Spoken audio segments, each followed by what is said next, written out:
வணக்கம். புது புது அர்த்தங்கள் நிகழ்ச்சிக்கு வரவேற்கிறோம். இன்றைய நிகழ்ச்சியில் பாரதிய ஜனதா கட்சியின் திரு குமரகுரு அவர்களும் தமிழ் தேசிய விடுதலை இயக்கத்தின் திரு தியாகு அவர்களும் பங்கேற்கிறாங்க. வணக்கம்.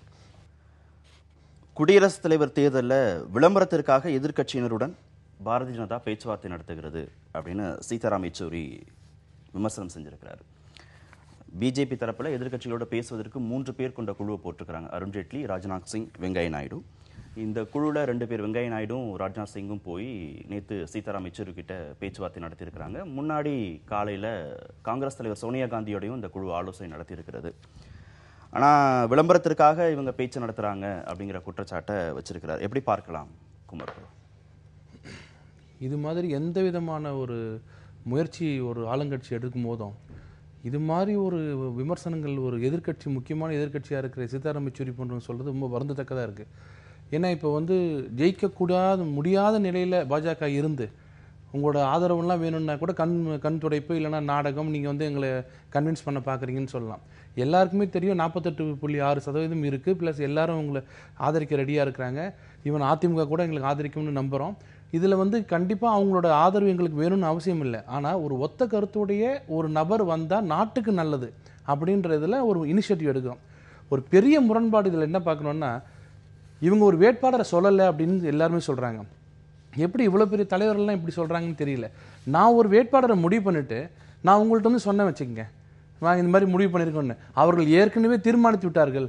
எங்கள் கண் துடைப்புக்காக எங்களை கேட்குறாங்க. உண்மையிலேயே கேட்குறவங்க என்ன பண்ணணும், உங்களுக்கு எதாவது ஐடியா இருக்கான்னு எங்களை கேட்கணும். அப்படி பண்ணலை, அவங்க ஏற்கனவே ஒரு அஜெண்டாவோட வராங்கன்னு அப்படி சொல்லுவாங்க. போய் உங்களுக்கு ஏதாவது ஒரு வேட்பாளர் இருக்காங்களா சொல்லுங்கள், நம்ம எல்லாரும் சேர்ந்து முடிவு பண்ணலான்னு சொன்னால் நீங்கள் வேட்பாளரே சொல்லாமல் எங்களை எப்படி கேட்கலாம் அப்படின்னு சொன்னால், இது முழுக்க வீம்புக்கு. நான் எது பண்ணாலும் நீங்கள் பண்ணாலும் நாங்கள் தப்புன்னு சொல்லுவோம். சீதாராம் யெச்சூரி மட்டும் இல்லை, அவரை கட்சி சார்ந்த பல பேர் பல விவாதங்களில் நாங்கள் ஏற்றுக்கொள்ள மாட்டோம், யாரை அவங்க முன்னிறுத்தினாலும் நாங்கள் ஏற்றுக்கொள்ள மாட்டோம். ஏன்னா பாஜக இந்த 3 பேர் கொண்ட குழு வாங்க உட்கார்ந்து வேட்பாளரை முடிவு செய்வோம் அப்படின்னு எதிர்க்கட்சிகளோடு பேசுவதற்காக அமைக்கப்பட்ட குழு தானே அது? ஆமா. இப்போ என்ன அதுதானே இப்போ நான் சொல்ல வேண்டாம். இப்போ நீங்கள் என்ன கேட்கறத விட யெச்சூரி அவர்களே சொல்லியிருக்காரு பாருங்க, அவர்கள் ஒரு வேட்பாளரை சொல்லாமல் எங்களை கேட்குறாங்கன்றாங்க. அதுலேயே கிளியராக தெரிஞ்சு போச்சே. நீங்க யாரை வச்சிருக்கீங்களா சொல்லுங்கன்னு கேட்கும் போது எங்களோட ஜென்யூனஸ் அல்ல தெரியுது இல்ல, நீங்க சொல்லுங்க. சரி, ஒருவேளை அப்ப அவங்க முடிவு பண்ணி ஏதாவது வேட்பாளர் பெயரை சொன்னா ஏத்துக்கிறதுக்கு பிஜேபி தயாரா இல்ல பிஜேபி தயாரா இருக்கான்னு நீங்க கேட்கிற முனைப்பை விட சொன்னாங்களா நீங்க அவங்களை கேட்கணும்ல. நீங்க ஒருத்தரை போய் கேட்கிறோம், இல்லைங்க நாங்க ஒருத்தர் வச்சிருக்கிறோம் நீங்க சொல்லியிருக்கணும். சொல்லிட்டு நாங்க முடியாதுன்னு சொன்னா அப்புறம் நீங்க அரசியலை ஸ்டார்ட் பண்ணணும். நீங்க சொல்றதுக்கு முன்னாடியே, நாங்க கேட்கறதுக்கு முன்னாடியே அவங்க வேணுன்ட்டே கேட்கறாங்க. சும்மா நாடகம்னு சொல்றதும். சோனியா காந்தி அவர்களை பார்த்துட்டு வெளில கூட மல்லிகார்ஜுன கார்கே சொல்றாரு, அவர்கள் எங்களுடைய வேட்பாளர்களை தெரிஞ்சுக்கிட்டது ஆசையா. அதுக்கு தாங்க உங்க வீட்டுக்கு வரோம். உங்க வீட்டுக்கு நீங்க சொல்லுங்கன்னு கேட்டா உங்களோட வேட்பாளரை சொல்லுங்க தான் நாங்க வீட்டுக்கு வரோம். எங்க வேட்பாளரை சொல்றது நாங்க எதுக்கு உங்க வீட்டுக்கு வரணும்? அப்படி நான் சொன்ன நீங்க என்ன சொல்வீங்க, முடிவு பண்ணிட்டு எதுக்கு எங்க வீட்டுக்கு வரீங்கன்னு கேட்பீங்க. அதாவது ரொம்ப சிம்பிள். எப்படி போனாலும் பாஜக அப்படின்னாலே வெறுப்பு அரசியலை நம்ம முடிவு பண்ணிட்டோம். இல்ல, இப்ப நீங்க அவங்க வேட்பாளரை தெரிஞ்சுக்கிறதுக்காக அவங்க வீட்டுக்கு போறது சரி. ஆனா நீங்க உங்க வேட்பாளரையும் முடிவு செஞ்சிருக்கணும்ல. நாங்க எங்க வேட்பாளர் நிறுத்தி இருக்கிறோம், உங்க வேட்பாளர் யாருன்னு நீங்க சொல்லுங்கன்னு கேட்கறதான முறையா இருக்க முடியும். எங்க வேட்பாளர்னு ஒருத்தர் சொல்லிட்டா நீங்க உடனே என்ன சொல்வீங்க, நீங்க முடிவு பண்ணதுக்கு அப்புறம் எங்களை எது கேட்கறீங்கன்னு சொல்லிட்டு வெளியில அவர்கள் ஏற்கனவே முடிவு செய்து விட்டார்கள், இது கண் துடைப்பு அப்படின்னுவீங்க. நான் என்ன சொல்றேன், உங்களுக்கு என்ன அவ்வளவு கஷ்டம்? நாங்க உங்க வீட்டுக்கு வரோம், கேட்கிறோம், இல்லைங்க நாங்க இப்படி ஒரு ஆளை வச்சிருக்கோம்னு சொல்றதுக்கு உங்களுக்கு என்ன கஷ்டம்? காரணம், உங்களால் எடுக்க முடியாது ஒரு ஆளை. அங்க இருக்கிற தலைவரெல்லாம் சேர்ந்து ஒரு ஆளை உங்களால் எடுக்கவே முடியாது. நாங்க எடுத்துருவோம். உங்களுக்கு பிரச்சனை அது. அதை நீங்க சொல்றதுக்கு பயந்துக்கிட்டு வர்றவங்களை போயிட்டு நீங்க ஏன் சொல்லலன்னு கேட்கறது சரியான அரசியல் எனக்கு தெரியல. தியாகம் எப்படி பார்க்கலாம் கண்ணாம்பூச்சியை?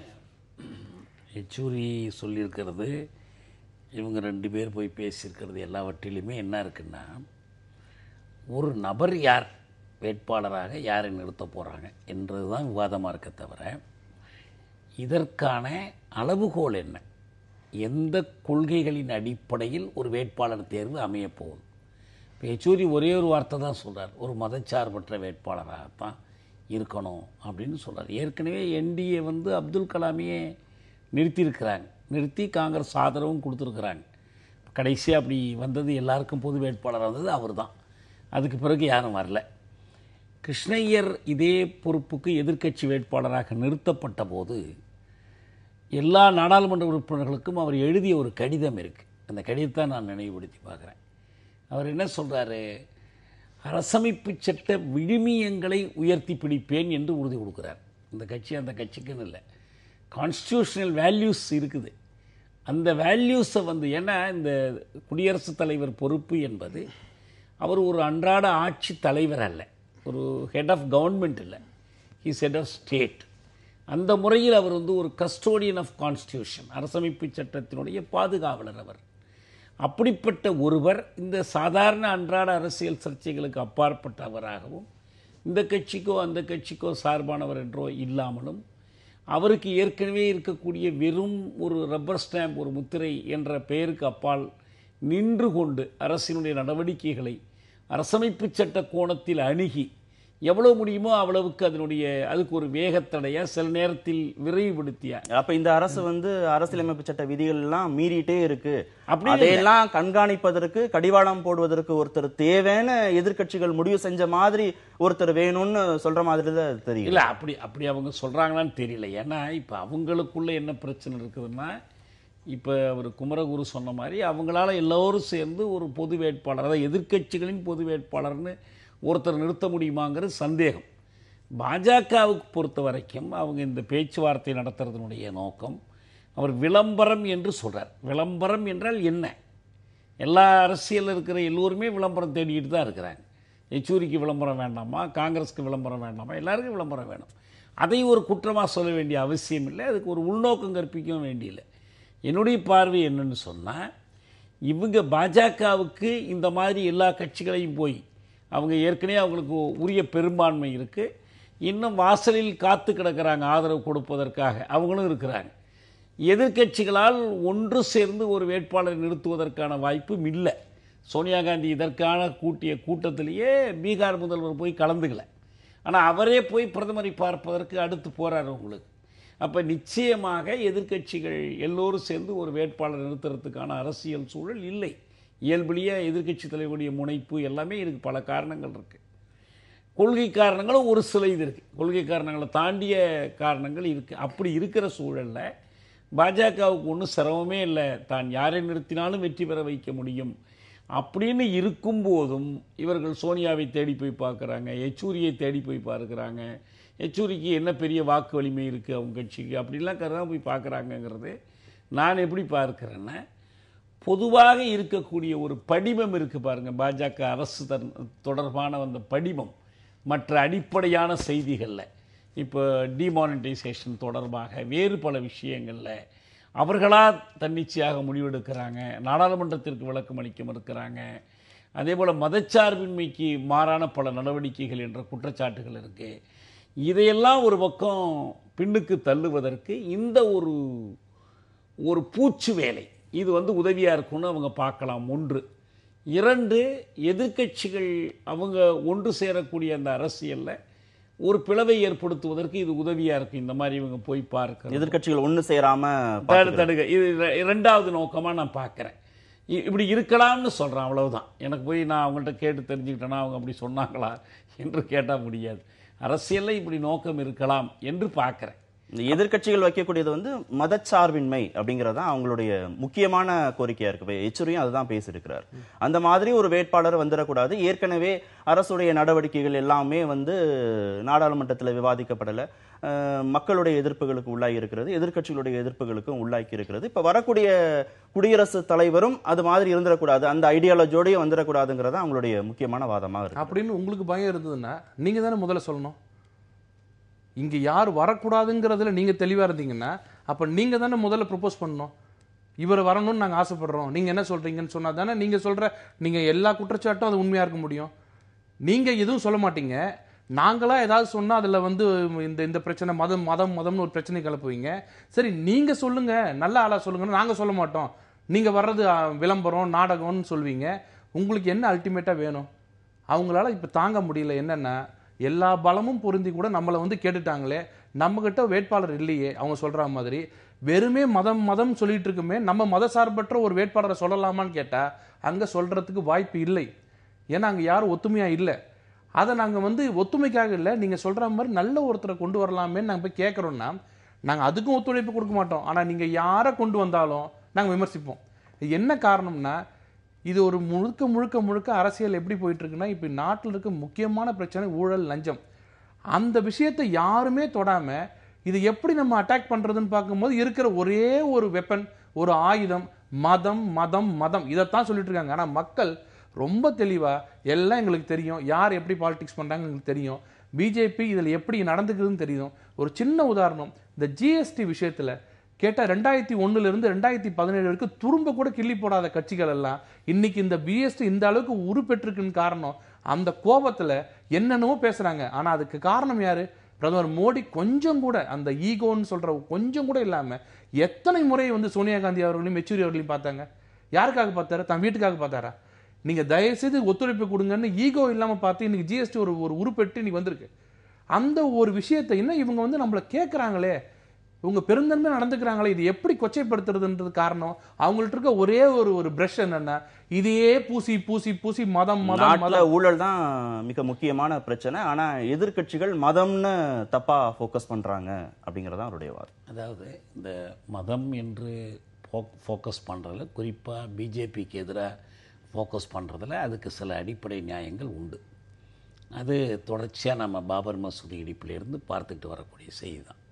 ஆனால் நானும் எதிர்க்கட்சிகள் தொடர்பாக நான் ஒரு கேள்வி என்ன கேட்குறேன், யெச்சூரியே கேட்க விரும்புகிறேன்னா, ஏன் நீங்கள் வந்து மதச்சார்பின்மை என்ற ஒரு விழுமியத்தை மட்டுமே பேசுகிறீங்க?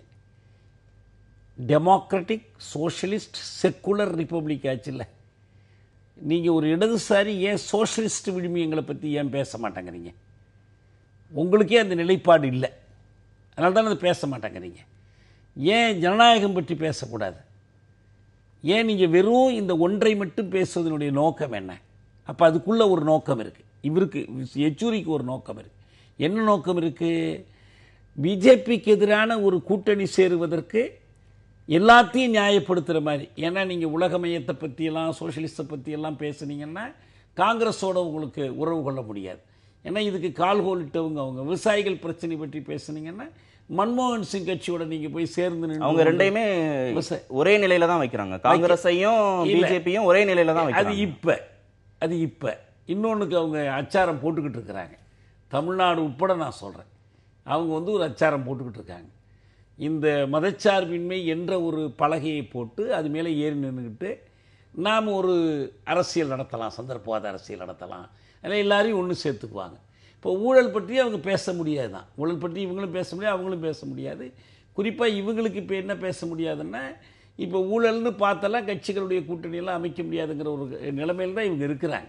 ஒரு காலத்தில் லல்லுவோட நாங்கள் தீண்டவே மாட்டோம் லல்லுவைன்னு சொன்னாங்க, மாட்டுத் தீவன ஊழலை காரணமாக காட்டி. இப்போ அதே லல்லுவோட சேர்ந்து தான் பீகாரில் அந்த மகா கூட்டணியில் போய் இடம் பெற்றாங்க உங்களுக்கு. அதனால் அந்த தயக்கம்லாம் இவங்களுக்கு ஒன்றும் இல்லை. ஆக ரெண்டு பக்கத்துலேயும் ஒரு சந்தர்ப்பவாத அரசியல் நடக்கிறது. அந்த சந்தர்ப்பவாத அரசியலில் குடியரசுத் தலைவர் தேர்தல் என்பது ஒரு களமாக உருவாக்கி கொள்ள. இவங்க வெளிப்படையாவே சொல்லியிருந்தாங்க இல்லையா, ஆர்எஸ்எஸ் ஐடியாலஜி உள்ளவர் தான் குடியரசுத் தலைவராக வருவதற்கான வாய்ப்புகள் இருக்குன்னு பிஜேபி தலைவர்கள் எல்லோருமே பேசுறது அடிப்படையில் தானே எதிர்க்கட்சிகள் இந்த மதச்சார்பற்றங்கிறத வந்து இப்ப ரொம்ப வலுவா தூக்கி பிடிக்க ஆரம்பிச்சிருக்காங்க. பாஜக தலைமையை பொறுத்த வரைக்கும் பல்வேறு கருத்துக்களை வெளியிட்டு அவங்க வந்து ஒரு ஆழம் பார்த்து கொள்றாங்க எது பொருத்தமா இருக்கணும். ஆனா ஒண்ணு என்ன தெரியும்னா, எப்படி அப்புறம் மூத்த தலைவர் லால்கிஷன் அத்வானியினுடைய எதிர்ப்பை மீறி ஆர்எஸ்எஸ் மோடியை தேர்ந்தெடுத்ததோ அதுபோல் இது எல்லாம் கடைசியாக முடிஞ்ச போது the last word belongs to Nagpur. அவங்க கடைசியாக சொல்ல போகிறது அவங்க தான். அதுக்கு முன்னால் இதெல்லாம் நடக்குது, அவ்வளோதான். இந்த அரசியல் எல்லாம் நடக்குது. இல்லை அதை ஆதரிக்கிறீங்களான்னு கேட்குறேன். உங்களுடைய நான் ஆதரிக்கலை. ஆனால் இதை எதிர்ப்பதற்கு இந்த வழி உதவாதுங்க. நான் அப்போ நீங்கள் சந்திக்கவே வேண்டியில்லை. ஏன் சந்தித்து பேசுறீங்க? அவங்க விளம்பரத்துக்காக தான் உங்களை பார்க்க வர்றாங்கன்னா உங்களுக்கு எனக்கு இதில் பேச்சுக்கு ஒன்றுமே இல்லை. நீங்கள் யார் நிறுத்தாலும் நாங்கள் ஏற்றுக்கொள்ள போய் ஏற்கனவே நீங்கள் முடிவு பண்ணி வச்சுருக்கிறீங்க. நம்ம சந்தித்து பேசணுங்கிறது வெறும் மரியாதைக்கும் டீ சாப்பிட்றதுக்குமா? அது ஒன்றும் இல்லையே. அப்போ இவருக்கு ஒரு விளம்பரம் தேவைப்படுதா என்ன? அதனால் இதில் ஒன்றும் இவங்க பார்த்து அவங்கள பார்த்து பழிக்கிறதுக்கு ஒன்றுமே கிடையாது. உங்களுக்கு எல்லாரும் ஒரு சந்தர்ப்பவாத அரசியல் நடத்திட்டு இருக்கிறாங்க. உங்களுக்கு பிஜேபியும் சந்தர்ப்பவாத அரசியல். குடியரசுத் தலைவர் தேர்தலை நீங்கள் வந்து என்ன கொள்கைகள் அடிப்படை அணுகிறீங்கன்னு பேசுங்க. நான் சொல்கிறேன், கான்ஸ்டியூஷனல் வேல்யூஸ்னால் அதை பற்றி பேசுங்க. ஒரு ஹெட் ஆஃப் ஸ்டேட்டு கட்சி அரசியலுக்கு அப்பாற்பட்டவராக இருக்கணும்னா பேசுங்க. அரசினுடைய நடவடிக்கைகளுக்கு முடிந்தவரை ஒரு கட்டுப்பாடு முடிந்தவரை தான், ரொம்ப பெரிய அளவில் செய்ய முடியாது. கலாம் கொஞ்சம் கொஞ்சம் செஞ்சுருக்கிறார். நாராயணன் கொஞ்சம் கொஞ்சம் செஞ்சிருக்காரு. அந்த மாதிரின்னா அதை சொல்லுங்க. ஓகே, கட்சிக்கு அப்பாற்பட்டவராக ஒரு பொதுவான நபராக குடியரசுத் தலைவர் இருக்கணும் அப்படிங்கறதா எல்லாருடைய. அப்துல் கலாம் எந்த கட்சி சேர்ந்தவர்? மிகப்பெரிய மதவாதியா? 2ஆம் முறை நாங்க ப்ரொபோஸ் பண்ணும்போது ஏன் வேணான்னாங்க? ஒரு காரணம் சொல்லுங்க யாராவது ஒருத்தர். இல்ல உங்களுக்கு தெரிஞ்ச நீங்க ஒரு காரணம் சொல்லுங்க. இதுக்கு பதிலே இல்லை, எல்லாம் மௌனம் தான். இவங்க நீங்கன்னு இல்லை, யாரை கேட்டாலும் மௌனம் தான் ஒரே பதில். நல்ல வேட்பாளர் வேணும்னு சொல்றீங்களே, மார்தட்டி சொல்றோம். அவரை விட சிறந்த வேட்பாளர் குடியரசுத் தலைவருக்கு இருக்கா? இன்னொன்னு கேட்டீங்கன்னா, ஏற்கனவே ஒரு முறை இருந்து அப்பழுக்கற்றவர் என்று அவரே ப்ரூவ் பண்ணிட்டார் எல்லாருக்கும், உலகம் முழுக்க. அவரை 2வது தடவை கொண்டு வரும்போது இவர்கள் சொன்ன வார்த்தை என்ன? கலாம் என்றால் கலகம். இதெல்லாம் வேண்டாம். இவங்களோட நோக்கம் பொது வேட்பாளர் எல்லாம் நாங்க சொல்றது பொய் இல்லை, இவங்க சொல்றதுதான் பொய். இவங்களை பொறுத்த வரைக்கும் கலாமே கொண்டாந்து நிக்க வச்சா கூட சரி, நாங்க பாலிடிக்ஸ் பண்ண போறோம், நீ என்ன கலாம் கொண்டாந்து நிக்க வைக்கிறது அப்படின்னு சொல்லி தான் அவரை விட சிறந்த வேட்பாளராக கருதக்கூடிய அவர்கள் பிரதிபா பாட்டீலை கொண்டு வந்தாங்க. அப்போ இவங்களோட நோக்கம் வந்து பிஜேபி தான், வேட்பாளர் கிடையாது. சும்மா சொல்றது வேணா வெளில வேட்பாளர்னு சொல்லாம தவிர பிஜேபி தான் அவங்களோட ஒரே பிரச்சனை. நீங்க சொல்ற மதவாதம் எல்லாமே ஏற்றுக்கொள்ளக்கூடியது யாரு? மக்கள். மக்கள் ஒவ்வொரு ஸ்டேட்லயுமே சொல்றாங்க, இல்ல நாங்க பாஜக தான் ஓட்டு போடுவோம் அப்படின்னு. இல்ல மக்களுக்கு விவரம் தெரியலன்னு யாராவது சொல்ல முடியுமா? அவங்க தெளிவா என்ன சொல்றாங்க, இவங்க பண்றது பாலிடிக்ஸ், இவங்க பண்றது நாட்டோட முன்னேற்றம். ஆர்எஸ்எஸ் என்ன தவறு ஆர்எஸ்எஸ் வந்தா? இப்ப உத்தரப்பிரதேசத்துல ஒரு லட்சக்கணக்கான பைகள் வந்து நம்ம அகிலேஷ் யாதவ் போட்டோ போட்டு இருந்தது. அதை வந்து கேட்கறாங்க, இதை கொடுக்கலாமான்னு. ஏன் கொடுக்க கூடாதுங்கிறாரு. பழைய சிஎம் போட்டோ, யார் போட்டோவா இருந்தா என்ன? பசங்களுக்கு பை தானே முக்கியம், அகிலேஷ் யாதவ் போட்டோவா முக்கியம்? கொடுங்கன்னு சொன்ன ஒரு ஆர்எஸ்எஸ் காரர் யோகி ஆதித்யநாத். உங்களுக்கு அந்த பெருந்தன்மை வேண்டுமா? இங்க இருக்கிற அதிமுக திமுக நேரடியா சவாலா விடுறேன். இங்க கலைஞரோட போட்டோ வச்சிருக்கிறத அதிமுக வெளியிடுமா, இல்ல அம்மா போட்டோ வச்சிருக்க இவங்க வெளியிடுவாங்களா? இந்த பெருந்தன்மை இருக்கிற ஆர்எஸ்எஸ் காரர் வரதுல உங்களுக்கு என்ன அவ்வளவு கஷ்டம்? உங்களுக்கு தேவை நாட்டோட முன்னேற்றம். இங்க இருந்து என்ன பண்ணிருப்பாங்க, லட்சக்கணக்கான பைகளை எடுத்து கொடவுன்ல போடுவாங்க. அது எப்படி என்னோட ஆட்சியில் வந்து அவர் போட்டோ இருக்கலாம்னு? இந்த சின்னத்தனமான அரசியல் மத்தியில ஆர்எஸ்எஸ் போன்ற வந்தால் என்ன தவறு? இப்ப இருக்கிற வித்யாசாகர் ஆர்எஸ்எஸ் காரர் தான், மோடி ஆர்எஸ்எஸ் காரர் தான். என்ன குறைய பார்த்துட்டீங்க? நீங்க சொல்ற ஒரே குறை, எல்லாருக்கும் தெரிஞ்ச ஒரு எல்லாரும் வந்து ஒரு மாயை கிரியேட் பண்றதுன்னா மதவாதம். ஏன் ஒழுக்கத்தை பாருங்க, அவங்களோட ஊழலற்ற ஒரு ஆட்சியை பாருங்க. இங்க இருக்கிறவர் வந்து அண்ணா யூனிவர்சிட்டியில இருக்கிற வைஸ் சான்சலரை கூப்பிட்டு வச்சு இன்டர்வியூ பண்றாரு. அது கான்ஸ்டிடியூஷனல் தப்புங்கிறீங்க, ரைட் நான் சொல்றேன். அவர் போட்ட ஒரு ஆள் என்ன ஊழல் இல்லாம ஒரு ஆள் இது நடக்கணும். ஏன்னா அவருக்கு வந்த செய்திகள் 5 கோடி 10 கோடிக்கு வியாபாரம் நடக்குதுன்னு வைஸ் சான்சலர் கூப்பிட்டு வச்சு ஊழல் நடக்கக்கூடாதுங்கிறாரு. யோகி ஆதித்யநாத் வந்து ரோட்ல இருக்கிற பஸ் ஸ்டாண்ட்ல இருக்கிற பெண்களுக்கு பாதுகாப்பு வேணுன்றார். இது வரைக்கும் எந்த முதல்வர் பெண்களை பாதுகாப்பு யோசிச்சாரு? ஆனா அதுக்கெல்லாம் மட்டும் ஆர்எஸ்எஸ் காரங்க வேணும். ஆனா அதை பத்தி பேசக்கூடாது. பேசினா ஆர்எஸ்எஸ்க்கு பெருமை வந்துடும். என்ன பிரச்சனை வந்துடும்? ஆர்எஸ்எஸ் சேர்ந்த ஒருத்தர், அந்த ஐடியாலஜில இருந்து வரக்கூடிய ஒருத்தர் குடியரசுத் தலைவரா வந்தா என்ன பிரச்சனை வந்துடும் நாட்டுக்கு? எந்த அமைப்புல இருந்து வந்தாலும் ஒரு ஐடியாலஜியோட வரப்போறாங்க. இங்க கேள்வி அது வரல, அவர் ஆர்எஸ்எஸ்ஸா காங்கிரஸா எந்த பின்னணியில் வர்றாரு. நான் கேட்கறது என்னன்னா, கவர்மெண்ட் என்பது அப்பப்போ மாறக்கூடியது. இப்போ நேற்று மன்மோகன் இருந்தார், இன்னைக்கு மோடி இருக்கார். நேற்று காங்கிரஸ் இருந்துச்சு, இன்னைக்கு பிஜேபி இருக்குது. நாளைக்கு இன்னொரு கட்சி இருக்கலாம், மூன்றாவது அணி இருக்கலாம், யார் வேணாலும் வரலாம். ஆனால் ஹெட் ஆஃப் த ஸ்டேட்டுங்கிறதுல ஒரு தொடர்ச்சி தன்மை இருக்கணும். அந்த தொடர்ச்சி தன்மை எங்கிருந்து கிடைக்குது? அது கான்ஸ்டியூஷன்லேருந்து கிடைக்குது, கான்ஸ்டியூஷன் வேல்யூஸ்லேருந்து கிடைக்குது. எனவே கான்ஸ்டியூஷனல் வேல்யூஸை பாதுகாப்பார் என்று மக்கள் யாரை நம்புகிறார்கள்? இல்லை, இப்போ வித்யாசாகர் ராவோ மோடியோ அந்த வேல்யூஸை மீறிட்டாங்கன்னு ஏதாவது குற்றச்சாட்டு இருக்கான்னு கேட்க. இல்லை, இப்போ இவங்க எதிர்கட்சிகள் சொல்லக்கூடிய மதச்சார்பின்மை என்பது கான்ஸ்டியூஷனல் வேல்யூ. ஆனால் அது மட்டும் இல்லைன்னு நான் சொல்கிறேன். கான்ஸ்டியூஷனல் வேல்யூங்கிறது அது ஒன்றை மட்டுமே நீங்கள் சொல்வதில் தான் ஒரு நோக்கம் இருக்குதுன்னு நான் சொல்கிறேன். மற்றதெல்லாம் விடுத்துட்டு இந்த ஒன்றை மட்டும் ஏன் உயர்த்தி பிடிக்கிறீங்கன்னா, இது உங்கள் அரசியலுக்கு சௌரியமாக இருக்குது. எவ்வளவு பேரோட முடியுமோ அவ்வளோ பேரோட ஒரு அகண்ட கூட்டணி உருவாக்குவதற்கான உள்நோக்கம் இருக்குதுன்னு சொல்கிறேன். எனவே இதில் 2 தரப்புலையுமே மக்கள் தேர்ந்தெடுத்தாங்க, மக்கள் எங்களுக்கு ஆதரவு கொடுத்தாங்க, மக்கள் அல்ல ஆதரவு அல்ல இங்கே பிரச்சனை. மக்களாக மாறிக்கிட்டு இருக்கும். 5 வருஷத்துக்கு ஒரு தரம் மாறலாம், 10 வருஷத்துக்கு ஒரு தரம் மாறலாம். அதன் அடிப்படையிலிருந்து குடியரசுத் தலைவரை தேர்தலை பார்க்கக்கூடாதுன்னு சொல்கிறேன். நாம் பார்க்க வேண்டியது இப்போ நீங்கள் இன்றைக்கி இருக்கிற அமைப்பில் நிரந்தரமாக இருக்கக்கூடிய கான்ஸ்டியூஷன், ரூல் ஆஃப் லா என்பதனுடைய அடிப்படை பொருள் என்னென்னா ரூல் ஆஃப் த கான்ஸ்டியூஷன். அப்போ கான்ஸ்டியூஷனில் சர்டன் வேல்யூஸ் இருக்குது. இப்போ கான்ஸ்டியூஷனல் வேல்யூஸில் சோஷியல் ஜஸ்டிஸ் இருக்குது. உங்களுக்கு liberty, equality, fraternity and justice, individual and social, இதுதான் முகப்புரை. உங்களுக்கு இந்த செய்திகளிலெல்லாம் முழு நம்பிக்கை உள்ளவராக இருக்கணும். என்னுடைய பார்வையில் சோஷியல் ஜஸ்டிஸ் என்பது ஆர்எஸ்எஸ் ஐடியாலஜியோடு ஒத்து போகாது. அது மாதிரி ஒரு ஒவ்வொன்றா எடுத்து ஆராயலாம், மக்கள் விவாதிக்கட்டும். இதில் என்ன இருக்கு? யாருக்கு பெரும்பான்மை இருக்கோ அவங்க ஜெயிக்க போறாங்க. குடியரசுத் தலைவர் பொறுத்த வரைக்கும் எந்த விதமான அதிகாரம் அப்படிங்கிறது வந்து ஒரு முறை தான் அவங்க எதையுமே திருப்பி அனுப்ப முடியும். அரசுக்கு வேணும் வேணாங்கிறத வந்து பரிந்துரை தான் அவங்க சொல்ல முடியும். இதுல மதச்சார்பற்றங்கிற ஒரு வார்த்தையில எதிர்க்கட்சிகள் இவ்வளவு ஸ்டிக் ஆன் தட்டா இருக்கிறாங்க. அதுதான் நான் காரணம் சொல்றேன். அவங்க இந்த உள்நோக்கத்தோடு தான் சொல்றாங்க. நான் என்ன கேட்கிறேன், குடியரசுத் தலைவருக்கு முக்கியத்துவம் இல்லைன்னா எல்லா காலத்திலையும் நினைக்கிறோம். ஆனா 80ல் பிரச்சனை வரும்போது என்னாச்சு? யாருக்கு பெரும்பான்மை இருக்குன்னு மொரார்ஜி போய் கணக்கு கொடுத்தார்ல, எனக்கு எவ்வளோ பேர் ஆதரவு இருக்குன்னு சொல்லிட்டு. அப்போ சரிபார்க்க வேண்டிய பொறுப்பெல்லாம் எங்கே வந்துச்சு? குடியரசுத் தலைவர். ஏன்னா மாநில அரசுகளை கலைச்சிட்டு கூட நீங்கள் நடத்திக்கலாம். இந்திய அரசை பொறுத்த வரைக்கும் அப்படி ஒரு அரசமைப்பு சட்டத்திலே அப்படி ஒரு வழி இல்லை, விதி இல்லை.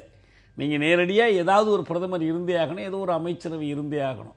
அப்போ குடியரசுத் தலைவர் தான் இதை முடிவு செய்ய வேண்டிய கட்டாயத்துக்குள்ளாகிறார். உங்களுக்கு யாரை தேர்ந்தெடுப்பு, யாருக்கு உண்மையிலேயே பெரும்பான்மை இருக்குது என்று பார்க்க வேண்டிய தேவை இருக்குது. நாளைக்கு ரெஃபரன்ஸ்னு உச்சநீதிமன்றம், அந்த அச்சம் எதிர்க்கட்சிகளுக்கு இருக்கா? அந்த மாதிரியான சமயங்கள்ல நெருக்கடிகள் வரக்கூடிய சமயங்கள்ல வந்து அரசுக்கு எதிராக அவங்க ஆதரவா இருந்துருவாங்கங்கிற அச்சம் வந்து ஒரு சின்ன உதாரணம் நான் சொல்றேன் பாருங்க.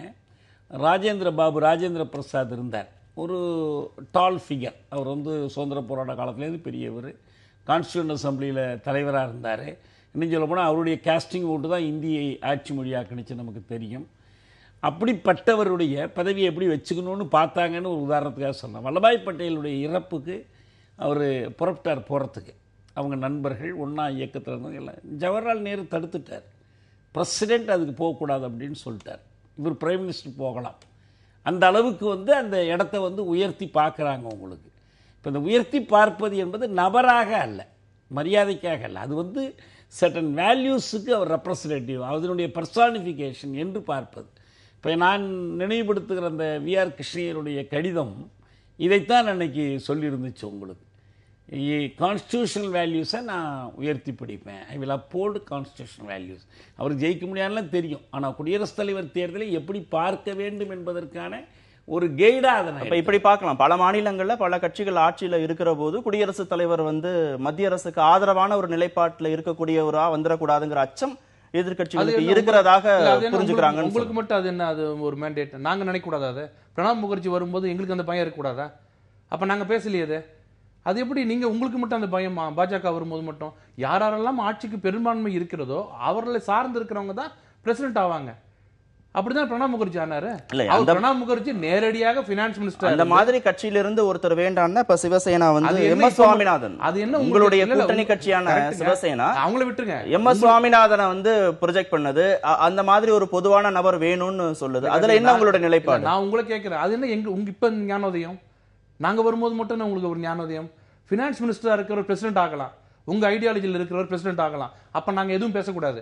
ஆனா நாங்க வந்தா மட்டும் அப்பழுக்கற்ற எங்க இருந்தோ இமயமலையில இருந்து ஒருத்தர் கொண்டு வந்து வைக்கணும். ஏன்னா நீங்க என்ன எதிர்க்கட்சிகள் சொல்றதை விட்டுடுவோம். எதிர்க்கட்சிகள் உள்நோக்கத்தோட சொல்றாங்கன்னு கூட நம்மளால விமர்சனம் பண்ண முடியும்.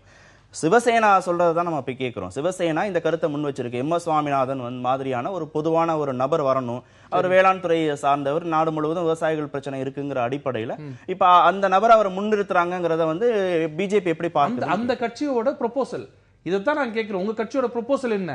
சிவசேனாக்கு இருக்கிற ப்ரொபோசல் கூட உங்க கட்சிக்கு இல்லையே. ஆனா சோனியா காந்தி பார்த்து நம்ம உண்மையில பரிதாபப்படுறோம். ஏன்னா அவங்க இப்ப எடுக்க முடியாத முடிவு எதுவுமே. கூட ராகுல் காந்தி இல்ல. இப்ப இந்தியா முக்கியமான நாட்டோட பிரச்சனை அப்போ அவர் இந்த ஊர்ல இல்ல. அவங்க என்ன பண்ணுவாங்க? யாரை கேட்பாங்க? அவங்க சோனியா காந்தி யாரை கேட்டு முடிவு பண்ணுவாங்க? அவங்க இக்கட்டான சூழ்நிலை தான். அவங்க பாவம் 4 நாள் தான் இருக்கு. இப்போ இந்த மாதிரிலாம் எதிர்கட்சிகள் இருக்கும்போது நீங்க என்ன தார்மீக அடிப்படையில் எங்களை கேட்குறீங்க கேள்வி? எங்களை கேட்குறீங்கன்னா ஒரு நியாயத்தோட ஆர்எஸ்எஸ் காரங்க வந்தா சரி வரக்கூடாதா? உங்களோட ப்ரொபோசல் என்ன? நீங்க எதையுமே சொல்ல மாட்டீங்க. ஆனா இவங்க வரக்கூடாது, அவங்க வரக்கூடாது. என்ன ரப்பர் ஸ்டாம்புங்கிறதுனா சும்மா நீங்க யாரு பிரசிடென்ட் ஆனாலும் அவர்கள் ஆட்சியோட ஒத்து போகணும். பிரணாப் முகர்ஜி எங்களோட ஒத்து தானே போயிருக்காரு. ஒரு விஷயத்துல அவர் திருப்பி சொல்லியிருக்காரா தப்பா? இல்ல நீங்க பண்றது தவறுன்னு சொல்லியிருக்காரா? ஏன் அதை கலாம் பண்ணும்போது ஏன் அவங்க ஆதரவு கொடுக்கல? இன்க்ளூடிங் நான் சொல்றது வந்து சிபிஐ சிபிஎம் கூட ஏன் ஆதரவு கொடுக்கலன்னா அப்போ சோனியா காந்தி அவர்களை பிரதமர் ஆக்குவதற்கு அவர் அப்போது சம்மதிக்கவில்லை. இல்ல நீங்க அதிகாரத்தையும் விமர்சனத்தையும் ஒன்னா நம்ம சேர்த்து புரிஞ்சுக்க கூடாது. குடியரசுத் தலைவருக்கான அதிகாரம்ங்கிறது வந்து நாடாளுமன்றத்தை மீறினதாக இல்லைங்கிறது புரிஞ்சுக்க முடியும். ஆனா அரசுக்கு எதிரான நடவடிக்கைகள் வருகிற போது விமர்சனம் வைக்கிறது இருக்கு இல்லையா, அது பிரணாப் முகர்ஜி தொடர்ந்து பண்ணிட்டே தான் இருந்தார். நாட்டுடைய ஒற்றுமை தொடர்பாக டிமானிட்டைசேஷன் சமயத்துல எல்லா நேரங்கள்லயுமே அரசுக்கு எதிரான விமர்சனங்களை அவர் தொடர்ந்து பண்ணிட்டு தானே இருந்தார். அவரோட லீகலா அவரோட ப்ரொஃபைலுக்கு உள்ள இருக்கிற விஷயத்துல எது எங்களை தவறுன்னு சொன்னாரு. அவருக்கு அனுப்பிச்ச ஒரு ப்ரொபோசல்ல இது வந்து அன்கான்ஸ்டிடியூஷனல் எது சொன்னாரு? எதுவும் சொல்லலையே. அவர் கரெக்டா யார் பிரசிடென்ட் ஆனாலும் அவங்க ஆட்சியாளர் அவசர சட்டம் தொடர்பா நிறைய விமர்சனங்களை வச்சிருக்கிறாரு. அதுதான் நான் சொல்றேன், நீங்க அதிகாரம் இல்லங்கிறது வேற, அரசோட நான் வந்து கருத்தியல் ரீதியாக ஒத்துப்போலேன்னு சொல்லக்கூடிய அந்த குறைந்தபட்ச செயல்பாடுல இருக்கிறவாறு ஒருத்தர் வேணுமேங்கிறதான எதிர்கட்சிகளுடைய வாதம். பிரணாப் முகர்ஜிக்கு ஏன் அந்த அதிகாரத்தை அதை மட்டும் ஏத்துக்கிறீங்க? காரணம் ஒரு காங்கிரஸ்காரர் ஒட்டு மொத்தமா அவர் ஒன்றும் சொல்ல முடியாமல் பில் எல்லாம் கரெக்டா பாஸ் பண்ணிடுறாரு. இந்த மாதிரி ஈவினிங்ல எங்காவது ஒரு மீட்டிங் போகும்போது மட்டும் எதிர்கருத்து சொல்றது காரணம் அவங்களோட காங்கிரஸ் கட்சிக்காரங்களை திருப்திப்படுத்துறதுக்கு. ஆனா அங்க மட்டும் ஒரு காங்கிரஸ்காரர் வரதே நம்ம எந்த குறையும் சொல்லக்கூடாது. ஆனா பிஜேபி ஆட்சியில் இருக்கும்போது மட்டும் பிஜேபியோ ஆர்எஸ்எஸோ வந்த கடும் எதிர்ப்பு சொல்லுவோம். அப்போ உங்களுக்கு பிரச்சனை எங்க இருக்கு? பிஜேபி மேலதான் இருக்கு, ஆளு மேல இல்ல. அந்த வரக்கூடிய நபர் மேல உங்களுக்கு எந்த பிரச்சனையும் இல்லை. பிஜேபி கொண்டு வந்தால் எதிர்ப்போம். அது ஏன் எதிர்க்கிறீங்க? சீதாராம் யெச்சூரி சொல்றாரு, அவர் வார்த்தை சொன்னாரா கலாம் எதிர்க்கிறதுக்கு ஒரு காரணம் சொன்னாரா? இன்னைக்கு அன்றைக்கு ஒரு வேட்பாளரை சொன்னாங்க எங்களுக்கு பிடிக்கல, இன்னைக்கு ஒரு வேட்பாளரை சொல்லல எங்களுக்கு பிடிக்கலன்னு சொல்ல முடியுமா? அன்னைக்கு ஏன்னா அவங்க சோனியா காந்தியோட ஆதரவில் இருந்தாங்க. எனக்கு பிடிக்காத ஒரு நபரை நீ எப்படி கொண்டு வரலான்னு சொன்னாங்க. யெச்சூரி போன்ற மிகப்பெரிய கம்யூனிஸ்ட் தலைவர்கள் ஏத்துக்கிட்டாங்க. அப்ப எந்த விமர்சனமும் கிடையாது நமக்கு. ஆனா இப்ப வரும்போது மெஜாரிட்டி இருக்கிற பிஜேபி ஒரு நபரை கொண்டு வரும்போது உங்களுக்கு இருக்கிற அதிருப்தி இருக்கு பாருங்க, கடலும் பெருசா இருக்கு உங்களுக்கு அதிருப்தி. காரணம் உங்க அதிருப்தி அவங்க மேல இல்ல, பிஜேபியோட வளர்ச்சி மேல. எப்படியாவது ரெண்டு தரப்புலையும் சொல்லிதானே ஆகணும், எப்படியாவது ஒரு முடிவுக்கு வந்துதான் ஆகணும். இடைவேளைக்கு பிறகு நம்ம பேசலாம். வங்கி கணக்கு துவங்க ஆதார் கட்டாயம் அப்படின்னு மத்திய அரசு அறிவித்திருக்கிறது. புதுசாக கணக்கு தொடங்குறவங்க ஆதார் எண்ணை கொடுத்து தான் தொடங்க முடியும். ஏற்கனவே வங்கி கணக்கை வைத்திருப்பவர்கள் வந்து இந்த வருடம் டிசம்பர் 31க்குள்ளே போய் அவங்க ஆதார் எண்ணை சமர்ப்பிக்கணும். அதுக்கப்புறம் அந்த கணக்கு செல்லுபடி ஆகப்படாது, முடக்கப்படும். எப்படி பார்க்கலாம்? அதாவது ஏற்கனவே ஆதார் கட்டாயப்படுத்தக்கூடாது என்று நீதிமன்றங்கள் சொல்கிறாங்க. சொல்லிவிட்டு அவங்களே இன்னென்னதுக்கு இருக்கலாம் அல்லது தள்ளி போட்டு செய்யுங்க. இதுதான் நீதிமன்றங்களுடைய அணுகுமுறையாக இருக்குது. ஏன்னா ஒரு மனித உரிமை கோணத்தில் தனி மனிதர்களுடைய தனிமை உரிமை என்ற கோணத்தில் ஒரு ரைட் டு ப்ரைவசி மற்ற எத்தனையோ காரணங்கள் இருக்குது, பர்சனல் லிபர்ட்டி இருக்குது. அதனால தான் அந்த அடிப்படையில் தான் அவங்க நேரடியாக இது சரிதான் நீங்கள் எல்லாத்துக்கும் கட்டாயப்படுத்துங்கன்னு சொல்ல முடியல. ஆனால் இன்னொரு பக்கம் அரசினுடைய இந்த நடவடிக்கைகளுக்கு உதவியாக இருக்கட்டும் தான் அவங்க தள்ளி போட்டு ஒவ்வொன்றா சேர்த்துக்கிட்டே வர்றாங்க. மொத்தத்தில் இதனுடைய சாரமான விளைவு என்னென்னா, அரசின் சலுகைகளை பெறுவதற்கு வங்கி கணக்கு கட்டாயம், வங்கி கணக்கு வைத்துக் கொள்வதற்கு ஆதார் கட்டாயம். அப்போ குடிமக்கள் எல்லோருடைய வரவு செலவு கணக்கு முழுவதையும் எதற்குள் கொண்டு வந்துடுறதுன்னா அரசின் கண்காணிப்புக்குள் கொண்டு வந்துடுறது. இப்படி கொண்டு வரதுனுடைய விளைவு என்ன? இப்போ ஒருத்தர் வங்கி கணக்கு இல்லாமலே இருக்கலாம், அதில் ஒன்றும் அவருடைய தனி உரிமை அது. ஆனால் இப்போ அவர் அரசோடு வச்சுக்கணும், வேற கொடுக்கல் வாங்கல் வைத்து கொள்ளணும், அரசோடு தொழிற்படணும் என்று சொன்னால் அவர் கட்டாயம் வங்கி கணக்குக்கு போகணும். இது எங்கே கொண்டு போகணும்னா, இது எதுக்கு, இதனுடைய விளைவு என்னென்னா ஒரு அக்யூமுலேஷன் ஆஃப் கேபிட்டல்னு சொல்லுவாங்க, மூலதன திரட்டல். இந்த மூலதன திரட்டல் என்பது எந்த ஒரு சிறு தொகையும் எந்த வருமானத்தையும் அது விட்டு வைக்காது. ஒரு சேமநல நிதியில் போட்டு வைக்கிற காசை கூட அது பங்குச்சந்தை கொண்டுட்டு போகும். எல்லாவற்றையும் மூலதனமாக மாற்றுவதற்கு இது உதவியாக இருக்கும். இது எங்கே போய் இந்த மூலதனம் யார் கையில் மாற்றப்பட போகுது? மீண்டும் இந்த வங்கிகள் மூலமாக பெரிய பெருங்குழுமங்களுக்கான கடனாகத்தான் இது போய் சேரப்போகுது. அவங்களுக்கு திரும்ப ரத்து பண்ணுவாங்க, தள்ளி வைப்பாங்க, எல்லாம் செய்வாங்க. இல்லை, இவங்க நிதி எப்போ கேட்டாலும் கிடைச்சிரும்ல. யாருக்கு? வங்கியில் வச்சிருக்கிறவங்க, சேமநல நிதியாகவோ வங்கியில் போட்டு வச்சிருக்கிறவங்க. ஒரு கற்பனை பண்ணி பாருங்க, எல்லோரும் ஒன்றா கேட்டால் என்ன ஆகும்னு. ஒன்றா கேட்க மாட்டாங்கங்கிற அடிப்படை தான் இங்கே அடிப்படையே. எல்லோரும் ஒன்றா கேட்க அப்போ வேறு சட்டம் வந்துடும், இது ஃபினான்ஷியல் எமர்ஜென்சியே வந்துடும். நீங்கள் சாரமாக செய்தி என்ன நம்ம புரிஞ்சுக்கணுன்னா, இந்த கொள்கைகள் எல்லாமே ஒரு கொசு கடிக்குதுங்கிறதுக்காக வீட்டு கதவுகளை ஜன்னலை மூடி வைப்பது ஒரு முறை, அது கொசு ஒழிப்பு அல்ல. கொசு ஒழிப்பு என்பது கொசுக்கள் உற்பத்தியாகாமல் சாக்கடைகள் இல்லாமல் செய்கிறது மற்றது தான். ஒரு காத்திரமான பொருளியல் அமைப்பு, அதில் சுதந்திரமான குடிமக்கள் என்ற ஒரு சூழலின் மூலமாக ஊழலை ஒழிப்பது ஒரு வகை. இப்ப இதுல கருப்பு பணம் ஒழியும், எல்லாரையுமே டாக்ஸ் நெட்டுக்குள்ள கொண்டுட்டு வரலாம் அப்படின்னு சில விஷயங்கள் பேசுறாங்க. அது சாத்தியம் இல்லையா? அதுக்கு வாய்ப்பு இல்லை. அது மாதிரி நெட்டுக்குள்ள கொண்டு வர வேண்டிய தேவை என்ன இருக்குது கேட்குறேன். உண்மையிலேயே டாக்ஸ் எவேஷன் என்பது மேல் மட்டத்தில் நடந்துக்கிட்டு தான் இருக்குது. உங்களுக்கு இவங்க முக்கியமாக குறிவைப்பது என்பது நடுத்தர வர்க்கத்தினர், சாதாரண ஊழியர்கள், சின்ன சின்ன கணக்குகள் என்று கொண்டுட்டு வர்றாங்க உங்களுக்கு. அப்போ ஊழலினுடைய உண்மையான ஊற்றுக்கண்களை அடைப்பதற்கு பதிலாக இவங்களுடைய மொத்த பொருளியல் கொள்கை சார்ந்தது, இவங்களுடைய பிரைவேட்டைசேஷன், லிபரலைசேஷன், குளோபலைசேஷன் சார்ந்து அதிலிருந்து பெருக்கெடுக்கக்கூடிய ஊழலை எல்லாம் ஒரு சாதாரண மட்டத்தில் ஆசைப்படுறவனையெல்லாம் போய் கை வைக்கணும் என்ற முறையில் அதனுடைய பார்வையை இன்னொரு பக்கம் திருப்பப்படுது. நான் சொல்கிறது மொத்தத்தில் ஒரு சிறந்த பொருளியல் அமைப்பு, அரசியல் அமைப்பு என்பது மக்கள் அரசை கண்காணிப்பதாக இருக்கணும். மக்கள் கேப்டன்ஸ் ஆஃப் இண்டஸ்ட்ரீஸை கண்காணிப்பதாக இருக்கணும். இது நேர் மாறாக அரசு மக்களை கண்காணிப்பதற்கான முறையாகத்தான் இது. கொசுவை ஒழிக்கணும்னா கதவு ஜன்னல்லாம் மூடுனா போதுமா, இல்ல அதை சுத்தி இருக்கிற கொசு உற்பத்திக்கான காரணிகளை சரிப்படுத்தணும்? நீங்க கதவை மூடாம நீங்க கொசுவை அழிச்சிட்டே இருந்தீங்கன்னா கதவு உள்ள கொசு வந்துகிட்டே இருக்கும். நீங்க முதல்ல கதவை மூடுங்க, உள்ள இருக்கிற கொசுவை முழுக்க அழிச்சிடலாம். நீங்க என்ன சொல்றீங்க, கதவு திறந்து வச்சிருங்க, உள்ள இருக்கிற கொசு டெய்லி அழிச்சிட்டே இருங்கன்னா கொசு வந்துட்டே தான் இருக்கும். இவர் சொல்றது மக்கள் கண்காணிக்கணும். எப்படி டிராஃபிக் போலீஸ்மேன் வாகனங்களை கண்காணிக்கணுமா, வாகனங்கள்லாம் டிராஃபிக் போலீஸ்மேனை கண்காணிக்கணுமா? ஒரு அரசு அப்படின்னு சொன்னா ஒரு விதிகளை சொல்லுது. நான் என்ன சொல்றேன், ஏன் எல்லாருமே இதை தவறா மக்கள்கிட்ட சொல்றீங்க? உங்களை டாக்ஸ்குள்ள கொண்டு வந்துடுறாங்க, உங்களை கண்காணிக்கிறது இல்லையே. ஒரு அக்கௌண்ட் ஓபன் பண்ணும்போது ஆதார் அவசியம், ஆதாருக்கு பேன் அவசியம்னா எங்கேயுமே நீங்க டாக்ஸ் கட்டி தான் ஆகணும்னு யாரா சொல்றோமா? இல்ல, அது சாமானிய மனிதர்களை அந்த நெட்டுக்குள்ள கொண்டுட்டு வரும். எந்த நெட்டுக்குள்ள? டாக்ஸ் நெட்டுக்குள்ள கொண்டு வரல. சாமானிய மக்கள் தொடர்ந்து கண்காணிக்கப்படுறாங்க. அவங்களுடைய சிறு பண பரிவர்த்தனை கூட முறையாக கண்காணிக்கப்படுகிறது. ஆனா அது எல்லாமே ஒரு மூலதன திரட்டாக மாறி வேறு யாருக்கோ அது கொடுக்கப்படுகிறது, இல்ல வாராக்கடனாக தள்ளுபடி செய்யப்படுகிறது. அப்படிங்கிறது பிரசிடென்ட் எலெக்ஷன் மாதிரி தான். வேற என்ன சொல்ல முடியும்? நல்ல வேலை அதுல கூட எங்கேயும் மோடி கையில் எடுத்துட்டு போறாருன்னு சொல்லல. அது வரைக்கும் சந்தோஷம். என்ன இவங்களால என்ன சொல்ல முடியும்? மிஞ்சி போனா இந்த பணத்தெல்லாம் கொண்டு போய் அம்பானிக்கும் அதானிக்கும், அம்பானி அதானிலாம் 2014 தான் ஆப்பிரிக்காலேருந்து வந்தாங்களா இந்தியாவுக்குள்ள? என்னமோ புதுசா எது கேட்டாலும் அம்பானி அதானி. என்ன பிரச்சனை இவங்களுக்கு? எல்லாமே என்னுடைய வாழ்க்கையை நீ யாரு என்னை கண்காணிக்கிறதுங்கிறது தவறான ஒரு விஷயம். நான் இந்த சட்டத்துக்கு கட்டுப்பட்டவன். 2.5 லட்சம் ரூபாய்க்குள்ள உங்களுக்கு இன்கம் இருந்ததுன்னா உங்களுக்கு டாக்ஸ் கட்ட வேண்டிய அவசியம் இல்லை. இல்ல, நீங்க அப்படியும் புரிஞ்சுக்கலாம். என்னையே கண்காணிக்கிறீங்களே, 2 லட்சம் ரூபாய் ஊதியம் வாங்க என்னையே கண்காணிக்கிறீங்களே, ஒருத்தவங்க 2 லட்சம் கோடின்னு கடன் வச்சிருக்காங்களே, அவங்க நீங்க கண்காணிக்கவே இல்லையங்கிற ஒரு கேள்வியாகவும் நீங்க இந்த நாடு இவ்வளவு மோசமா போனதுக்கு இந்த ஆட்டிடியூட் தான் காரணம். கார்பரேஷன் ஒரு ஆபீஸ் உள்ள போகும்போது பியூன் 10 ரூபா கேட்டான்னா, என்னப்பா லஞ்சம் கேட்கிறேன், என்ன கேளுங்க சார், 1 லட்சம் கோடி அடிச்சவன்லாம் விட்டுறீங்க அப்படின்னு சொன்னா 10 ரூபா ஓகேவா? இது என்னன்னா அதை காமிச்சு இதை நம்ம நியாயப்படுத்துறது. என்னப்பா 200 ரூபா கேட்கறியா, என்ன மட்டும் கேட்கறீங்களா சார் அப்படின்றது ஒன்னையும் கேட்பேன், அவங்களையும் கேட்பேன். நீ என்ன கேட்கணும்? 200 ரூபாயும் கேளுங்க, 2 லட்சத்தையும் கேளுங்கன்னு கேட்கறது நியாயம்.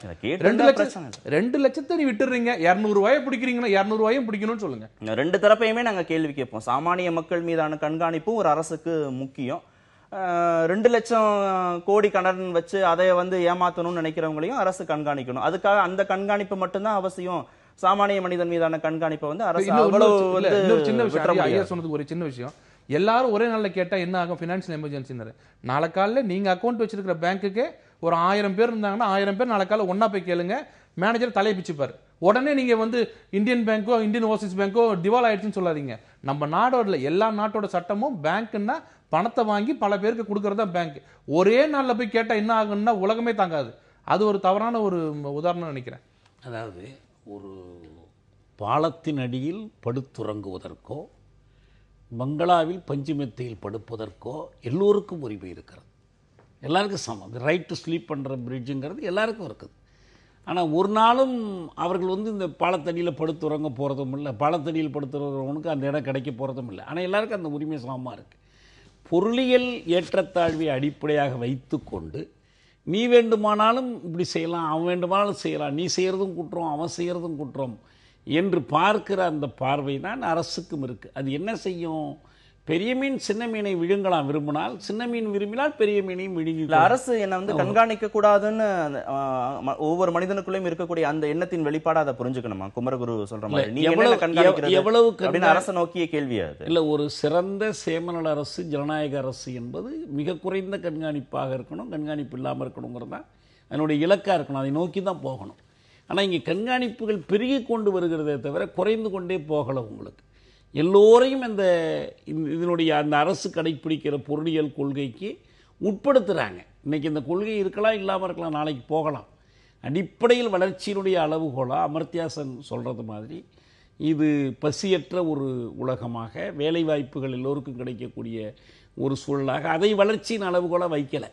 முதலீட்டின் அளவையும் முதலீட்டின் பெருக்கையும் தான் வைக்கிறாங்க. இப்போ அவர் சொன்னது ஒரு நியாயம் என்னென்னா, அம்பானி அதானி நேற்று தான் வந்தாங்களான்னு. திருபாய் அம்பானி வளர்ந்ததே இந்திரா காந்தியினுடைய ஆட்சி காலத்தில் தான். அதில் மாற்றுக்கிறதுக்கு இடமே கிடையாது. ஏன்னா இங்கே ஒரு கட்சியை பற்றி நம்ம பேசலை. இதே புதிய பொருளாதார கொள்கை 91 நடைமுறைப்படுத்தப்படுறது என்பது பிஜேபி காலத்திலேருந்து இல்லை. காங்கிரஸ் பிஜேபி எதாக இருந்தாலும் இன்னும் சொல்லப்போனால் இவங்க சொல்லக்கூடிய 3வது அணி உட்பட எல்லாருமே பொறுப்பு தான். இதே கொள்கையை தான் இவங்க கடைப்பிடிக்கிறாங்க. உங்களுக்கு அந்த கொள்கை காலத்துக்கு காலம் இறுக்கமாகிறது. குஜராத் முதலமைச்சராக இருக்கும்போது இதே ஆதார் திட்டத்தை கடுமையாக எதிர்த்தவர் மோடி, மறந்துடாதீங்க. உங்களுக்கு அதே திட்டத்தை இன்றைக்கி அவர் கொண்டு வந்து நடைமுறைப்படுத்துறதுக்கு முயற்சி பண்ணிக்கிட்டு இருக்கிறார். அன்னைக்கு ஒருவேளை மன்மோகன் சிங் எதிர்த்திருந்தாருன்னா அவர் திரும்ப இன்றைக்கி வந்தாருன்னா அவர் நடைமுறைப்படுத்த போகிறார். ஆக இவங்க எல்லோருக்கும் ஒரே கொள்கை தான். இந்த கொள்கையினுடைய சாரம் இதுதான்.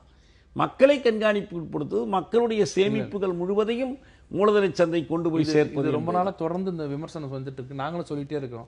அவர் மோடி அவர்கள் அங்கே இருக்கும்போது அவர் எதிர்த்ததுக்கு மெயின் காரணமே ஆதார் சிறந்த முறையில் வழங்கப்படவில்லை, இது சரியான பாதையில போல கரெக்டான பாதையில போகணும்னு தான் அவர் எதிர்த்தாரே தவிர ஆதார் என்னே தேவையில்லைன்னு சொல்லல. ஏன்னா அப்போ இருந்த காங்கிரஸ் அரசாங்கம் நாற்காலிக்கும் பூனைக்கும் எல்லாத்துக்கும் கொடுத்துட்டு இருந்தாங்கன்னு எல்லா இடத்துலயும் காமிச்சோம். ஆதார் தகவல்கள் திருடு போகிறது இல்ல. அதான் இதுதான் சொல்றேன். இப்போ ஒரு விஷயம் நல்ல விஷயம் பண்ணும்போது எல்லாத்தையும் ஏத்துக்கணும் இல்லைங்க. நீங்க அவர் சொன்ன அர்த்தம் என்னன்னா, மக்களுக்கு எப்படி போகும்னா, அப்ப ஆதார் எதிர்த்த ஆதார் ஆட்சி காலத்துல எங்கேயும் ஆதார் தகவல் திருடு போனதாக செய்தி வரவே இல்லை. வரவே இல்லையா? அப்போ ஆதார் அப்ப எங்க ஆதார் கொடுத்தீங்க? ஆதார் நீங்க நாய்க்கும் பூனைக்கும் கொடுத்தா எப்படி திருடு போவோம்? இப்பதானே மனிதர்கள் கொடுக்க ஆரம்பிச்சிருக்கோம். அது இல்ல அப்ப எல்லாரும் கொடுத்தாங்க. அப்ப ஒரு நாற்காலிக்கெல்லாம் எல்லா பேப்பர்ல வந்தது. டெல்லியில சுப்ரீம் கோர்ட்டே கண்டம் பண்ணுச்சு. இன்னும் ஒரு தலைப்பு இருக்கு, ஒரு சிறிய இடைவேளைக்கு பிறகு நம்ம அடுத்ததுல பேசலாம். தடையை மீறி நேற்று சென்னையில மாணவர்கள் பேருந்து தினம் கொண்டாடி இருக்கிறாங்க. நீதிமன்றம் ஏற்கனவே பேருந்து தினம் கொண்டாடக்கூடாதுன்னு தடை விதிச்சிருக்காங்க. பல நேரங்கள் அது வன்முறையாக மாறுகிறது, பொதுமக்களுக்கு சிரமங்கள் கொடுக்குது. அப்படிங்கிற அடிப்படையில் எப்படி பார்க்கலாம்? அது சில ஆண்டுகளுக்கு முன்னாடியே ஒரு பிரச்சனை வரும்போது நம்ம ஹைகோர்ட் தான் அதை பர்மிஷன் கொடுக்கக்கூடாதுன்னு சொல்லியிருக்காங்க. என்னென்னா, பஸ் தினம் கொண்டாடுங்கள், அதை ஒரு முறைப்படுத்தி கொண்டாடுறதுக்கு ஒரு சாத்தியக்கூறுகள் இல்லை. பஸ்ஸுக்கு மேலே பயணம் பண்ணுறது, அங்கே இருக்க சக பயணிகளுக்கு கஷ்டத்தை கொடுக்கறது எல்லாம் வேண்டான்னு சொல்லி தான் பண்ணாங்க. பட் இது என்னென்னா, மாணவர்களோட ஒரு உரிமையாக எடுத்துக்கிட்டாங்க. இப்போ என்னென்னா, பஸ் டே கொண்டாடினா தான் நான் மாணவனுங்கிற மாதிரி வேறு மாதிரி கொண்டு வராங்க. அது எனக்கு தெரிஞ்சு தடை செய்கிறதோ இல்லைனா அதை மீறி மாணவர்கள் செய்கிறதோ விட, இது ஒரு 10-15 நாளைக்கு முன்னாடி இந்த காவல்துறை அவங்க அந்தந்த காலேஜுக்கு போய் அதன் இருக்கிற சிரமங்களை முதல்ல சொல்லிவிட்டு, அப்படி மீறி நீங்கள் செஞ்சீங்கன்னா அதுக்கு உண்டான விளைவுகள் உங்கள் படிப்பு எப்படி பாதிக்கும், நாங்கள் எதாவது கேஸ் போட்டால் உங்களுக்கு எவ்வளோ கஷ்டமாக இருக்குன்றதுனா விலக்கி சொல்லாமல். ஏன்னா மாணவர்களுக்கு அந்த ஏஜில் ஒன்றும் தெரியும். 4 பேர் சேர்ந்தாங்கன்னா ஒரு ஜாலியாக பண்ணுறது தான் எல்லாருமே. அதுவும் இப்போ வழக்கம் என்ன ஆயிடுச்சுன்னா, நீங்கள் பஸ் டே கொண்டாடினா தான் நீங்கள் ஒரு சிறந்த கல்லூரி அப்படின்னு ஒருத்தருக்கு ஒருத்தர் கௌரவ பிரச்சனை ஆயிடுச்சு. நீங்க நான் கொண்டாடுறீங்கன்னா நான் கொண்டாடுறேன்னு. இதை மாணவர்கள் அந்த பருவம் அப்படிதான் இருக்கும். கல்லூரிகளுக்கு இடையே நாங்க 4 பஸ்ல வந்தோம், நீ 8 பஸ்ல வந்தியான்னு தான் இப்ப எல்லாமே. அதை மாணவர்களை எந்த சக்தியாலும் வந்தீங்க அடக்க முடியாது. ஏன்னா அவங்க சக்தி வேற. அவங்களை எப்படி நம்ம போய் எஜுகேட் பண்ணணும்னா, நீங்கள் பண்ணுறது சரி, ஆனால் சின்ன சின்ன விஷயங்களில் நாளைக்கு ஒரு தவறு நடந்துச்சுன்னா உங்கள் வாழ்க்கையே போயிடும். இன்றைக்கி கூட பார்த்தீங்கன்னா ஒரு வன்முறை சம்பவம் எனக்கு நடந்திருக்கு. அப்போ கண்டிப்பாக அவங்க மேலே ஒரு எஃப்ஐஆர் போட்டு அவங்க படிப்பை பாதிக்கிறத விட அவங்களுக்கும் சொல்லிட்டு அவங்க பெற்றோர்களுக்கும் ஒரு கடிதம் எழுதி இந்த பஸ் டே அன்னைக்கு மட்டும் கொஞ்சம் கண்காணிங்க அப்படின்னு சொல்கிறத தவிர வன்முறைக்காக அவங்களை அடக்கிறதுன்றதெல்லாம் சரியாக வராது. தியாகு, அதாவது இந்த தடை என்பது தேவையில்லாது என்னை பொறுத்த வரைக்கும். பேருந்து தினம் என்பது அவங்க கொண்டாடுறாங்க, அதை ரெகுலேட் பண்ணலாம், ஒழுங்குபடுத்தலாம், முறைப்படுத்தலாம், அதுக்கான பயிற்றுவிக்கலாம், அவங்களுக்கு கவுன்சிலிங் கொடுக்கலாம், என்ன செய்யணும். ஒருவேளை எதுவுமே முடியாத போது தான் எதை எடுத்தாலும் தடைன்னு சொல்லி அதுவும் நீதிமன்றம் கண்ண மூடிட்டு தடை விதிக்கிறாங்க. தடை விதித்தால் அது தடை செல்லுபடியாகுமா, தடையினால் என்ன விளைவுகள் ஏற்படும், நிறைய செய்திகள் அப்படி தான். ஒரு ரெகுலேட்டரி பவர்ஸ் வேறு, ப்ரொஹிபிட்டரி பவர்ஸ் வேறு. இது மாதிரி ஒரு செய்தியை போய் ப்ரொஹிபிட் பண்ண வேண்டியதில்லை. ஏன்னா அது ஒரு கொண்டாட்டம். இன்னும் சொல்ல போனால் நல்லதுக்கு பயன்படுத்திக்கலாம். இப்போ 67 அண்ணா ஆட்சிக்கு வந்த பிறகு நடந்த ஒரு முதல் பெரிய சம்பவமே போக்குவரத்து ஊழியர்களுக்கும் மாணவர்களுக்கும் இடையில் நடந்த ஒரு மோதல். அது அண்ணா அப்போது சட்டக்கல்லூரிக்குள்ளேயே போனார் அந்த மாணவர்கள்ட்ட சமாதானம் பேசினார், போய் பேசினார். அது போன்ற மோதல்கள் அடிக்கடி நிகழக்கூடிய வாய்ப்புகள் நிறைய நடக்குது பேருந்துகள்லாம். இதை மாற்றி பேருந்து தினம் என்பது பேருந்து ஊழியர்கள் அவங்களுடைய நடத்துனர் ஓட்டுநரோடு ஒரு நட்பு கொண்டாடுகிற தினம். அவங்களுக்கு ஒரு நினைவு பரிசு கொடுப்பாங்க, அவங்கள கொண்டுட்டு வந்து. அது 2 பேர் சம்பந்தப்பட்டதா இல்லையா, பொதுமக்கள் சம்பந்தப்பட்டதா இல்லை. அது மாதிரி இல்லாமல் பார்த்து கொள்ள முடியும். பொதுமக்களும் சேர்ந்து பெற்றோரும் கூட பங்கேற்க முடியும். இது இடையூறு இல்லாமல் செய்ய முடியாதுங்கிறதே ஒன்றும் கிடையாது. கல்லூரிக்குள்ளே கொண்டுட்டு வந்து கூட செய்யலாம், இல்லை அதுக்குன்னு ஒரு பகுதியை ஒதுக்கி செய்யலாம். ஒரு அந்த மாதிரியான ஒரு மனநிலை மாணவர்களுக்கு, ஒரு லெட்டிங் அவுட் ஸ்ட்ரீம், அடங்கி கிடக்கிற ஆவி வெளிப்படுவதற்கான சில அவுட்லெட்ஸ் வேண்டியிருக்கு. ஏன்னா இன்றைய கல்வி முறை அப்படி இருக்குது. ஏன்னா பள்ளிக்கு போவது கல்லூரிக்கு போவது என்பது, நாங்கள் தாய்த்தமிழ் தொடக்கப்பள்ளி தொடங்கும் போது இன்குலாப் எழுதியிருந்தார், தாயின் மடி போல் ஒரு பள்ளி, அது தாய்த்தமிழ் பள்ளின்னு சொல்லியிருந்தார். தாயின் மடியில் குழந்தை இருக்க ஆசைப்படுற மாதிரி இருக்கணும். பள்ளிக்கூடத்துக்கு போகிறதுன்னா அழுது அடம் பிடிச்சி போக மாட்டேன்னு சொல்கிற மாதிரி ஒரு குழந்தை இருந்துச்சுன்னா அது அந்த பள்ளியினுடைய குற்றம்னு நான் சொல்கிறேன், அந்த கல்வி நிறுவனத்தினுடைய குற்றம்னு சொல்கிறேன். இந்த கல்வி முறை, கல்வி நிறுவனங்கள் இது நடத்தப்படுகிற முறையினால் இவங்க எதை ஜாலின்னு கருதுகிறாங்கன்னா, பள்ளிக்கூடத்தை விட்டு கல்லூரியை விட்டு வெளியே ஓடி வர்றதான் ஜாலின்னு கருதுகிறாங்க. உள்ளேயே ஜாலி இருக்குது, உள்ளேயே இன்பம் இருக்குது, உள்ளேயே மகிழ்ச்சி இருக்கணும்னா அதுக்கு நிறைய மாற்றங்கள், கல்வி முறை சார்ந்த மாற்றங்கள். இப்போ இதில் கூட நீங்கள் இந்த கல்லூரி முதல்வர் காயம்பட்டு சம்பந்தமாக நேற்று நான் தொலைக்காட்சியில் அந்த ஒரு பேராசிரியருடைய பேட்டி பார்த்தேன். அது மாணவர்கள் இல்லை, மாணவர் அல்லாதவர்கள் செஞ்சது. மாணவர் அல்லாதவர்கள் இந்த சாக்கை வச்சு உள்ளே வர்றாங்க, அவங்க எங்கே அடையாள அட்டை கொடுன்னு சோதிக்கும் போது இந்த மாதிரி ஒரு சம்பவம் நடந்து போச்சு என்று அவங்க சொல்கிறாங்க. ஏன்னா இயல்பாக மாணவர்கள் ஆசிரியர்களை தாக்குவாங்க நான் நம்பவே இல்லை. ஆசிரியர்களையோ முதல்வரையோ நண்பர்களாக பழகிறவங்க இருப்பாங்க, சில பேர் மரியாதையோடு பழக. ஆனால் தாக்குற அளவுக்கெல்லாம் நிச்சயமாக மாணவர்கள் போக மாட்டாங்க. அப்படி இருந்தால் மாணவர்களில் மிகச்சிறு எண்ணிக்கையாக ஒரு சிலர் தனிப்பட்ட நபர்கள் அவங்க எல்லோரையும் பிணை கைதிகள் மாதிரி மாணவர்களை பிடிச்சிக்கிறதா கூட இருக்கலாம். எனவே இதையெல்லாம் தவிர்க்க முடியும். இயல்பாக அவங்க ஒழுங்குபடுத்துவதன் மூலமாக அதெல்லாம் ஒழுங்குபடுத்துவதன் மூலம் தவிர்க்க முடியும் நான் நம்புகிறேன். இன்றைய நிகழ்ச்சியில் பங்கேற்ற இருவருக்கும் மிக்க நன்றி. மீண்டும் சந்திப்போம். நன்றி, வணக்கம்.